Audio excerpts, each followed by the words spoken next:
Hi 9B4, this is this week's lesson on Inspector calls. So this is our last lesson that we will be looking at Inspector calls. Therefore I would like you to write me an assessment question, so answer a question. I'm hoping it won't be too challenging, as I've really tried to guide you through in this PowerPoint step by step as to what you'll need to do. So with that in mind, I'd like you to first of all take 5 minutes, pause the video and just think about what are the 3 main messages or themes in an inspector calls.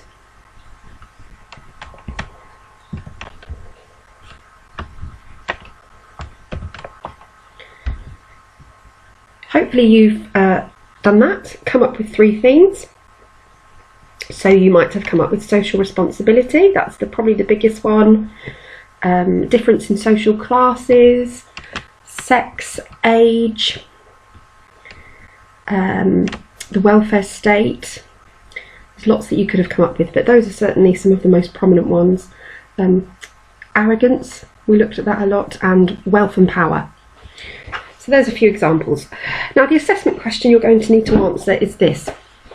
Do you think that Mrs. Burling is more to blame for the death of Eva Smith than any of the other characters? And then give reasons for your answers. Now I advise you to spend around 60 to 80 minutes on this. So ideally you might want to break up your time as 20 plus minutes to plan, because planning takes a good chunk of time. I would imagine if you're going to do a good plan, it may take you much more than half an hour. But if you plan really well, the writing of it will be so much simpler and it won't take nearly as long, and you'll have a much clearer idea of what you need to do. Therefore you're more likely to do well. So 20 plus minutes of planning, 40 to 45 minutes to actually write your answer, and then 10 minutes to have a good check through, check for your spag, check that your points match up with your evidence, which will be quotes. So we're going to look at how to retrieve those. And then that your explanations fully explain the quotes and the points that you're making. So just as a reminder, what I would do is put the title as Inspector Calls Assessment Question in your book or on your Word document, however you're doing this, and then put the question down itself, which is, do you think that Mrs. Burling is more to blame for the death of Eva Smith than the other characters? Give reasons for your answer. So I'd pop that down into your book, pause if you need to do that for a second. Now, what points are you going to need to mention? So what I would do is throughout this lesson just make some notes which will help you go on and do the planning and then the writing. So what points are we going to need to mention when we're writing our answer? So you're going to need to look at the context that the play was both set in and written in, the plot itself, individual characters, that's one of the main focuses of the question, the dramatic effect, and the themes of the play. So what is context? What would be the context? So the context of the play would involve J.B. Priestley, oh, I've spelt that wrong, and his views and how that is demonstrated in the play, the political views of not only himself but the wider population of the time. So that's where we've got the socialism versus capitalism. So if you remember, J.B. Priestley was a socialist, whereas the world that he was living in, the country at the time, was capitalist, as it still is now. And also the time that it's set and written in. So 1912 the play was set, but we know it was written in 1945 after the end of the Second World War. So some notes on Priestley. I've spelt it wrong all the way through this, sorry, I've just realised. What an absolute donut. Right. So John Priestley, I've written it right there, that's ridiculous, was born in Yorkshire in 1894.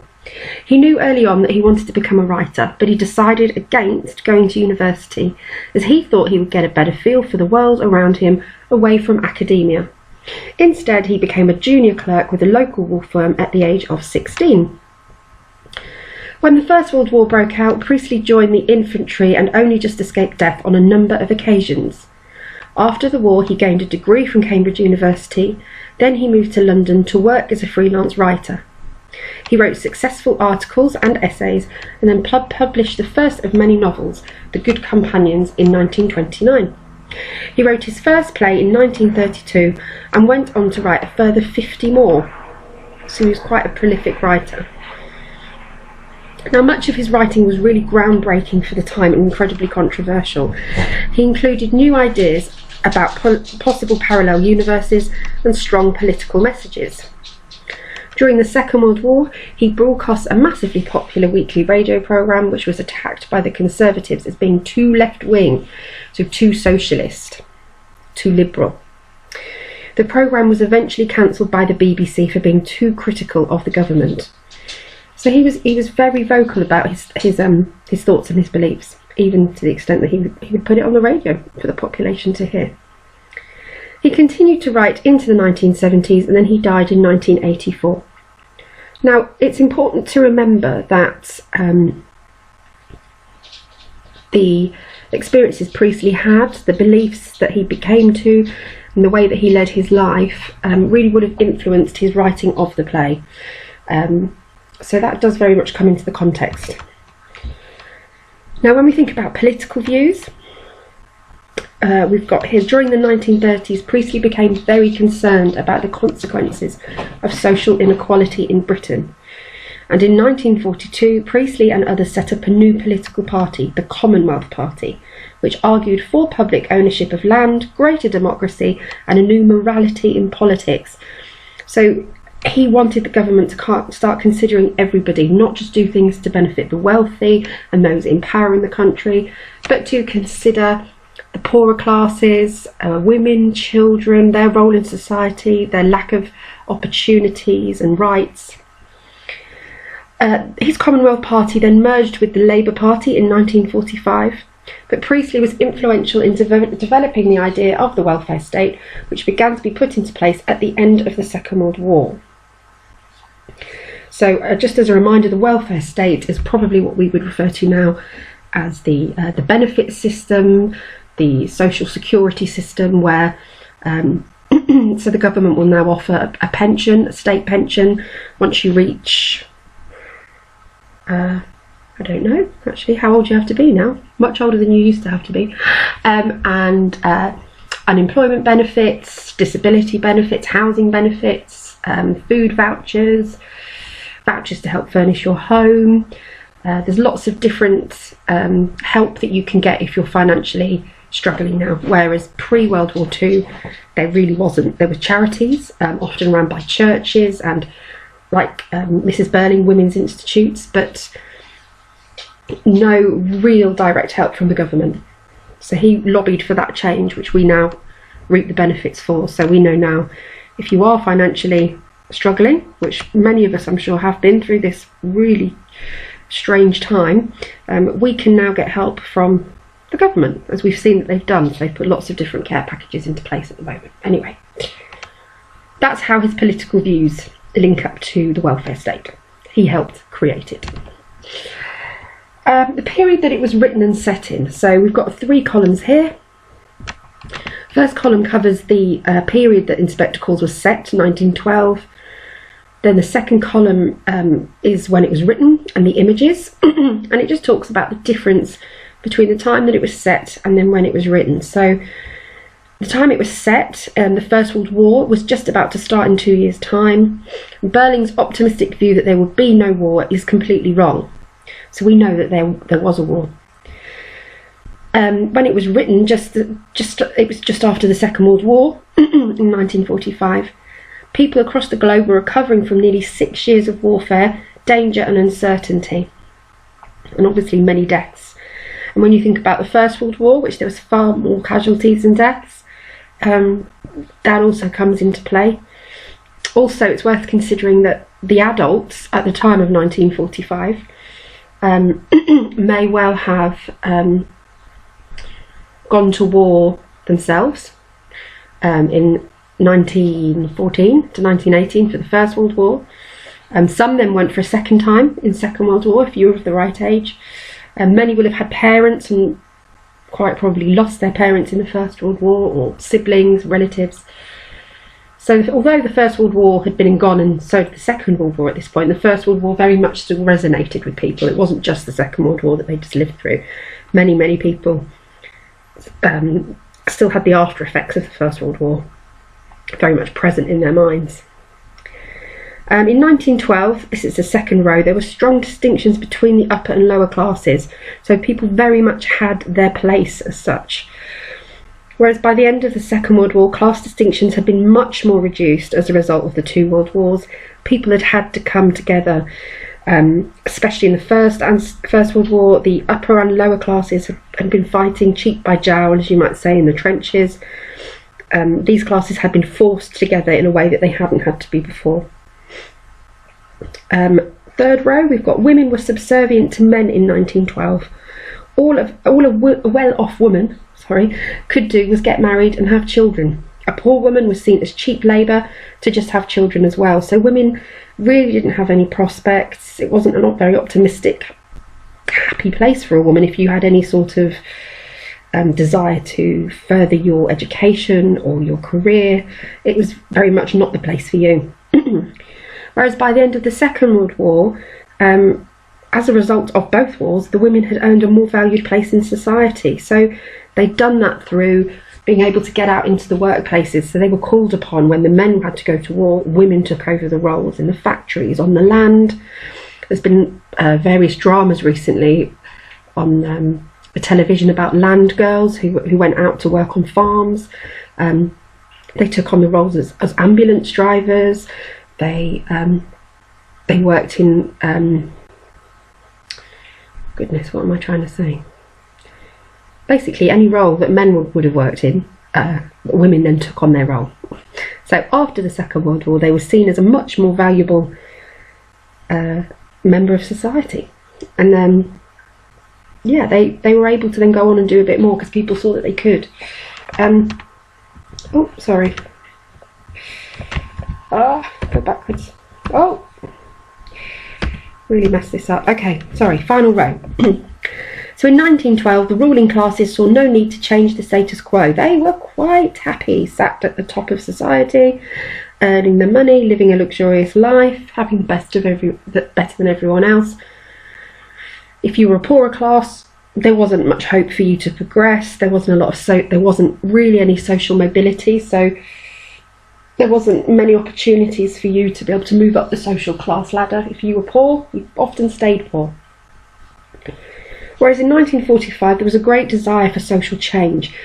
And people saw that, after the lower and upper classes had been forced together in the trenches, in warfare, in the workplace, they saw that many people saw, not everybody, they weren't too dissimilar to each other than maybe what was in their bank. Therefore, people wanted to change. People's mindset had changed. So this is just a summary of those 5 slides that we've looked at for the context. Now we know the plot. If you're unsure of the plot, what I'm going to do is attach 3 YouTube links that are Mr. Bruff, who's a really good revision teacher who posts a lot online. You may have seen some of his stuff before, and he runs through quotes and analysis for each of the acts individually. They're about 10 minutes long, but they're really worth doing, and he will do it far better than I could. So I'll attach those on To Go for Schools and also on Teams. So if you want to have a look at that, that should rejig your memory of the plot. So we know our characters are Eva Smith down here and the inspector. And then we have the Burling family, Mr. Mrs. Burling, Eric, Sheila and Gerald. Obviously there's also Edna the housekeeper, but I wouldn't necessarily include her in this answer to the question because she doesn't really offer much in the way of blame to Eva's death. If anything, I would say she's got nothing to do with it. So you only really want to focus on these characters. Now we also want to comment on dramatic irony. So what is dramatic irony? Now if you don't know, there's a little explanation here. So for instance, if you were watching a film about the Titanic and a character was leaning on the balcony right before the ship hits the iceberg and says, "Oh, it's so beautiful, I wish I could just die," well then we know that's an example of dramatic irony, because a dramatic irony occurs when the audience knows something that the characters don't. So we know that the Titanic sinks, but this passenger who's in the film about Titanic isn't aware that it's about to sink. So it's ironic that they're just sitting there thinking, oh, this is just wonderful, I could die, when actually, quite possibly, they did die shortly after saying that. So that's irony. And we've got a dictionary description here. So dramatic irony is the expression of one's meaning by using language that normally signifies the opposite, typically for humorous or emphatic effect. So it's just a much more complex way of saying that the audience knows something, the characters don't, so therefore something they might say might come across as ironic. In Spectacles, referring to the Titanic, Mr. Burling states about it being unsinkable and war being impossible, we're not going to go to war. And as an audience, in 1945 and now, we know that the Titanic did sink and that we had also had 2 world wars. So that's the irony there. So you're going to want to comment on that as well. So the tone and the dramatic irony of the play, this is just a little summary. So the tension rises throughout the play as the family discover more secrets about each other and therefore how they are linked to Eva Smith's death. There is dramatic irony throughout. For instance, the audience knows how wrong Mr. Burling is when he makes confident predictions about that there being no war and that he's excited about the sailing of the Titanic. And as I've just said here, famously the ship sank on her maiden voyage.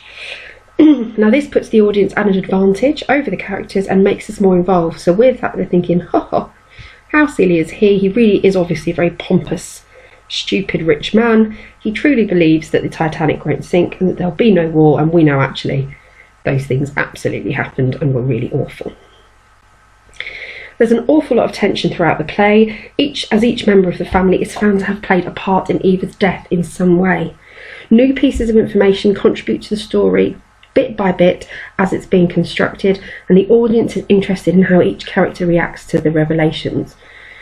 So, I find when I'm reading the play or seeing it read, or we went to see it in London a few years ago with the school, that you almost hang off each of the characters' every word, because you want to see exactly, well, what's happening now, what's going to happen next. Once the inspector said something, because of that dramatic irony and the tension, you're just waiting for the next character to kind of stumble into an admission of how they knew Eva Smith and how they contributed to her death ultimately.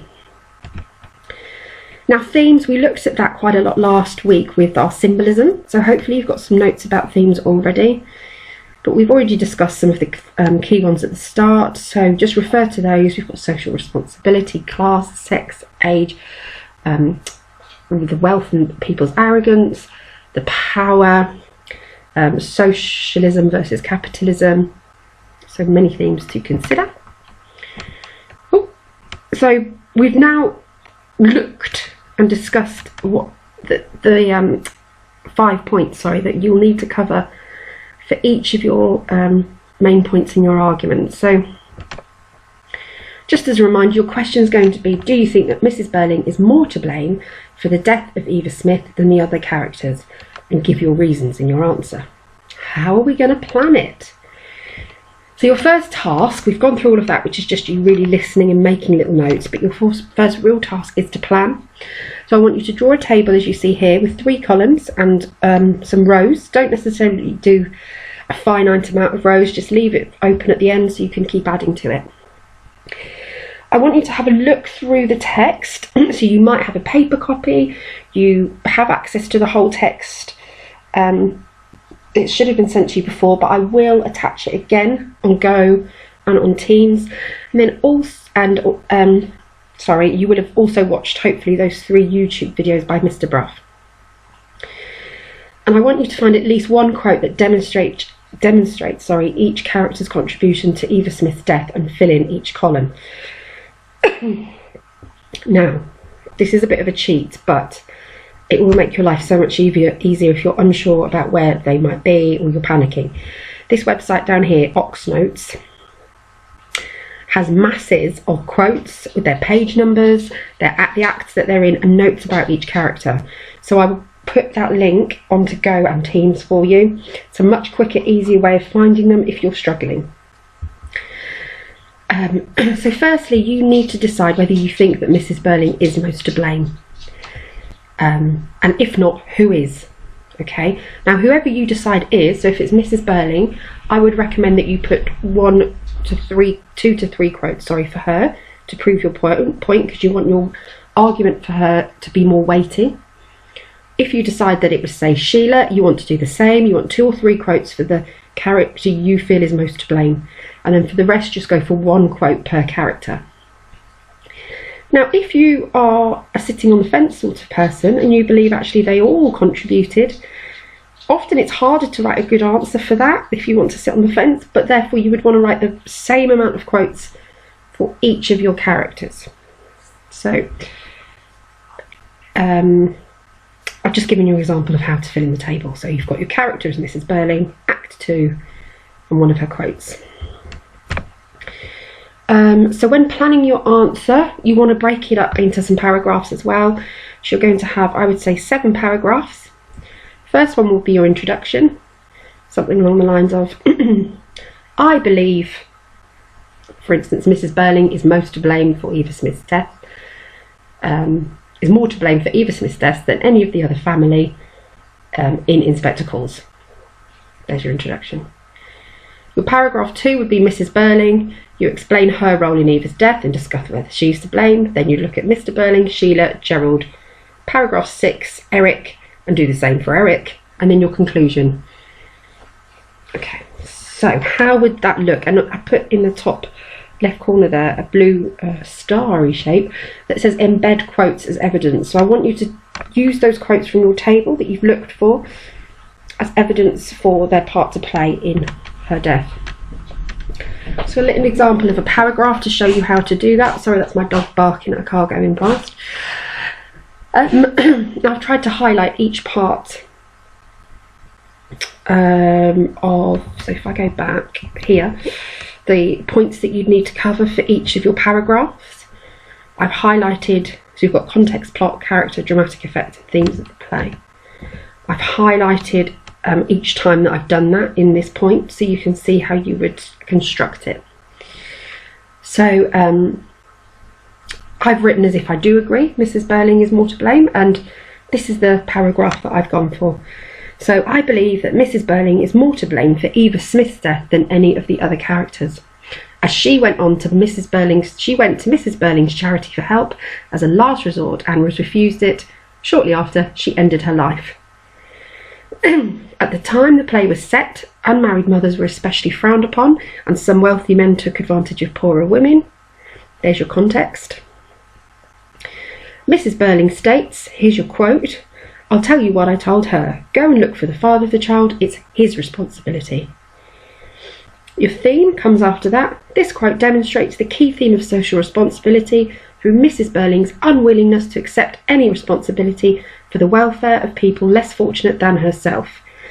And then finally, the dramatic irony. It also creates dramatic irony as we, the audience, know that Eric, Mrs. Burling's son, is in fact, I put on fact, in fact, the father of Eva's unborn child. So I have included each of the points that I want to cover. So you've got your character, Mrs. Burling in the green, the plot. So what's happening in the plot when we find this out, in the pink colour. In the bright blue, we've got the context of the play, so how it's linked to the time period. Then you've got your quote. Then you've got your theme in the grey, and yellow, your dramatic irony. Ideally, don't use this one because I've already written it, but if you're really struggling, use this one plus another 2 that you can find yourself if you're indeed arguing that Mrs. Burling is more to blame. So this is a summary of what you need to do, and your task 2 is to write your assessment. So your question will be, do you think that Mrs. Burling is more to blame for the death of Eva Smith than the other characters? So I'd write that question, and then underneath, write your answer. So you've then got a breakdown of your paragraphs that you might want to put. This is a nice way of constructing it. Your ideal time constraints, so 20 plus minutes planning your answer, 40 to 45 minutes writing, and 10 minutes checking. And make sure that you embed those quotes as evidence for each of your characters. So for each paragraph, you should have at least 1, 2, 3, depending. So if Mrs. Burling or Sheila, whoever your character is that you feel is more to blame, you want 2 to 3 quotes. For everyone else, you want 1. And you will list those in your table. Okay, so this is your week today, Wednesday the 24th of June. Please don't feel too daunted by this task. Have a go at it. You're all really capable of doing it. If you're struggling, just give me an email or a message on Teams. Get in touch. But just give it your best shot. I haven't set any challenge work this week because I think this is challenge enough. I'll put all the links that you're going to need on Go and Teams, and I wish you all the best.